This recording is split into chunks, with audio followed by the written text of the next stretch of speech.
가상화폐 움직임 쫓아가보고 있습니다. 코인캐치 시간. 오늘 고팍스 김유범 연구원과 연결을 해볼까요? 안녕하세요, 연구원님. 네, 안녕하세요. 예, 반갑습니다. 코인들의 움직임 좀 쫓아가 볼게요. 비트코인의 움직임 어제 상승세를 나타냈었는데 오늘은 전일 대비 다시금 내려가는 모습입니다. 0.48% 그래도 어제 많이 올랐기 때문에 그만큼 살짝 좀 눌림이 나온 거라고 이해를 해볼게요. 790만 원대 아직까지는 갈 길이 멀어 보입니다. 이더리움도 확인해 볼게요. 43만 7,500원. 어제 이 시각 많이 올라갔었고 오늘도 추가적인 상승이 나오고 있는 이더리움은 확인할 수 있는데요. 코인별로 오늘은 등락이 좀 오가고 있는 그런 모습이 나타나네요. 연구원님, 시장 움직임 어떻게 파악하고 계십니까? 네, 어저께 시작됐던 이 상승세가 지금 타이밍에 약간 멈춰가는 흐름이라고 보고요. 이게 왜 상승이 되는지에서는 뭐 여러 가지 이유가 제기되고 있는데, 일본의 온라인 브로커인 모넥스가 그 1월에 해킹 사건으로 인해 많은 피해를 입었던 그 거래소인 코인체크를 인수한다는 설이 뜨면서 그에 따라 비트코인의 시세가 올라가기도 했고요.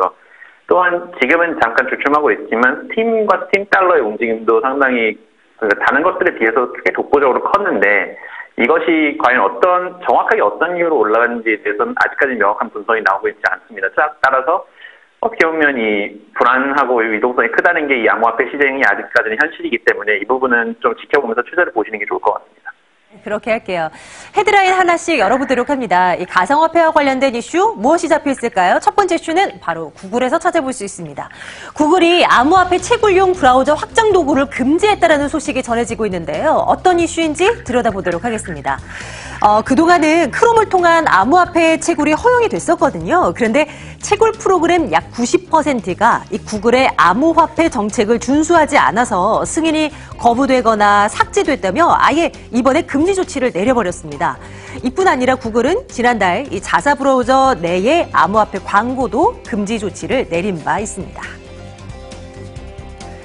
다음 이슈 보겠습니다. 이번엔 라인에서 들려온 소식인데요. 라인이 우리나라에 블록체인 자회사를 설립한다라고 하네요. 들여다보겠습니다. 네이버의 자회사죠. 글로벌 모바일 플랫폼 서비스 회사인 라인 플러스가 이 블록체인 기술 전문 자회사 언블락을 출범했습니다. 이를 통해서 블록체인 사업이 본격화될 것으로 보이는데요. 이번에 설립됐다는 언블락에 대한 정보를 조금 더 살펴볼까요? 초대 대표에는 20여 년간 벤처캐피털에서 투자자로 활동한 이희우 씨가 내정이 됐고요.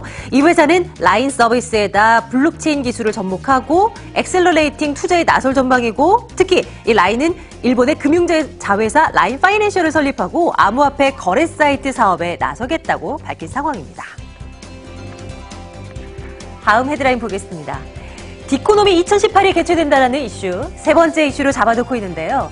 조금 더 들여다볼까요? 연구원님, 디코노미 이것이 무엇입니까? 예, 암호화폐 관련해서 얘기를 들으시면 분산화되었다라는 얘기 말해주셨을 텐데요. 디코노미는 Decentralized Economy, 즉 분산화된 경제라는 의미로 어제와 오늘에 걸쳐서 블록체인의 현재와 미래에 대해서 전체적인 이슈로 포괄하는 포럼인데 서울에서 이게 첫 번째 포럼이 개최된 겁니다. 블록체인과 관련된 주요 인사가 상당수가 참석해서 자신이 보고 있는 블록체인의 현재와 미래 그리고 자신의 비전을 어떻게 이루고 위해 어떻게 하고 있는지에서 얘기를 나누고 있는데요. 여러 가지 패널들이 진행되고 있지만 대표적으로 고팍스, 코인원, 호빗 등의 대표 등이 참석한 한국 암호화폐 시장의 미래에 대해서는 일단 모든 거래소 대표님들이 고객을 보호하기 위한 자정 작업을 충실히 하겠다. 그리고 2017년 말과 2018년에 어떤 시장에 대한 흐름을 되짚어보는 시간을 가졌고요. 에어아시아나 티몬 등의 기존에 있던 어느 보면 규모 큰 회사들도 참석해서 블록체인이 어떻게 기존에 있는 사업을 변경할 것이며 또한 이것에 대해 수반되는 어떤 위험 부담이나 아니면 기회비용 그리고 이것에 대해서 논의하는 시간도 가졌고 이더리움 창시자 비탈릭 부테린, 라이트닝 네트워크 창시자 조셉 푼, 비트코인 캐시 CEO 로저 버트 등의 거물들도 참석하면서 자신이 보는 비트코인과 블록체인이란 무엇인가 그것에 대해서 되게 어떻게 보면 날선 의견을 제시하기도 하면서 활발한 토론이 이루어졌거든요. 이러한 어떻게 보면 첫 번째 이벤트인 만큼 이것의 결과가 어떻게 나오는지 한번 주목해 볼 만할 것 같습니다. 네. 디코노미 2018 한번 눈여겨서 좀 관련한 기사가 검색되면 또 찾아보고 또 공부를 해보겠습니다. 오늘의 코인도 공개해 주세요. 오늘은 어떤 코인을 들여다볼까요? 예, 오늘 코인은 어거라는 겁니다. 이게 한글로 표기하기 되게 애매한데요. 어거라고 네. 표기 되는데요. 분산화된 예측 시장이라는 것을 표방하는 특수용도 토큰인데요. 이게 이더리움 네트워크가 나와서 초창기에 시작된 프로젝트입니다. 그 분산 예측 시장이라는 것은 뭐 예전에 그 김원일 연구원이 신디케이터를 소개하면서 어느 정도 얘기하신 바 있지만 그 어떤 미래에 일어날 일에 대해서 이것이 일어날 것이다 대해서 예측을 하면서 그 어떤 그 내부의 어떤 그 경제 생태계를 활성화하는 건데요. 어거팀의 주장에 따르면 그 기존의 예측 시장은 좀 중앙화되어 있어서 그 광범위한 참여를 형성하기가 어렵고 어떤 사건에 대해 예측할 수 있는지가 제한되어 있고 그 분쟁이 일어날 경우 중앙의 어떤 한 존재에게 그것을 맡겨야 된다. 따라서 그 존재가 믿을 수 있는 사람이어야 하는 제약이 있다. 따라서 우리는 분산화된 어떤 예측 시장을 만들겠다라는 취지를 만드는 프로젝트입니다. 어거 네트워크상의 토큰의 이름은 일명 레퓨테이션, 즉 명성인데요. 따라서 토큰의 그 기호가 어거 AUG 이런 게 아니라 REP입니다. 이거는 참조하실 부분이고요.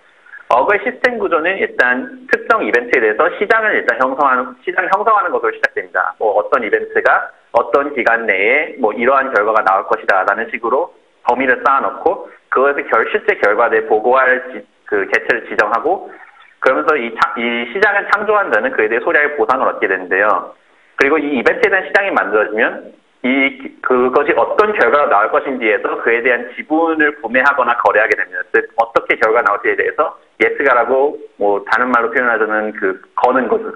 그래서 예를 들어서 지금 좀 재밌는 예를 들자면 오늘 방송에서 김유원 연구원이 방송이 중단될 수준의 방송사고를 낼 것인가. 이것은 어떻게 보면 예 아니오로 나뉘어진 결과인데 각 결과가 일어날 확률에 따라서 해당 결과의 지분 가격이 달라집니다. 따라서 뭐 지금 같은 경우 실수 없이 계속 방송이 진행된다고 가정하면 아니 그렇지 않을 것이라는 것에 대한 가격이 올라가겠죠. 확률이 높아지니까. 따라서 만약 올바른 결과를 맞추게 될 경우 보상이 주어지며 틀린 결과를 예측한 경우에는 그에 사용한 토큰이 사라지는 형태입니다. 그리고 따라서 어느 정도 도박성 요소도 있다고 볼 수 있죠. 이건 엄연한 사실이고요. 그리고 결과가 일어난 다음에 지정된 리포터가 보고를 하거나 아니면 그것이 일어나지 않을 경우 그 이벤트에 대해서 알고 있는 사람들이 다 결과를 보고하면서 결국 합의를 이끌어내면서 이게 정확히 어떻게 일어난 것이다. 따라서 이 결과는 어떤 것이고 따라서 누구는 맞았고 누구는 틀렸다를 선정하는 겁니다. 따라서 이 보고하는 것도 정확한 결과를 보고하면 그에 대해서 소량의 어떤 보상이 있는 시스템이고요. 따라서 어거 시스템상에서 그 수익을 버는 방법은 두 가지입니다. 그게 하나는 올바른 결과를 예측해서 그것에 대해서 그 토큰을 명성을 걸고 그에 대한 보상을 받는다. 아니면 특정 결과에 대한 지분을 구매한 다음에 그 이벤트에 가까워질수록 그 가격이 변동하니까 만약 더 정확한 결과를 맞췄다고 가정하면 그 지분을 다른 사람에게 판다. 따라서 어떤 되게 특이한 시스템으로 되어 있는데요. 어거는 소위 말하는 군중의 지혜, 즉 다수의 사람들한테 물어보면 결국 이 종합적인 의견이 어떤 한 전문가의 의견보다 정확할 것이다라는 이 이론을 사용한 건데요. 따라서 추후에는 결국 결과 보고가 쌓이면 예측 시장뿐만이 아니라 분산화된 검색 엔진이 되는 것을 어떻게 보면 궁극적인 목표를 삼고 있다고 볼 수 있습니다. 어거는 그 블로그를 통해서 매 주마다 업데이트 현황을 공지하고 있는데요. 신디케이터나 아직 커버하지 않은 UCIS 같은 토큰처럼 예측 시장이라는 것에 대해 참여한 토큰은 여러 가지지만 상대적으로 일찍 들어왔고 어떤 그 분산화라는 목표에 대해 확실한 지향점이 있다는 점에서 어느 정도 주목할 만해 있는 프로젝트라고 생각됩니다. 오늘의 코인은 어거였습니다. 곱박스의 김유범 연구원과 함께 말씀 나눴네요. 연구원님 오늘도 감사합니다. 네, 감사합니다.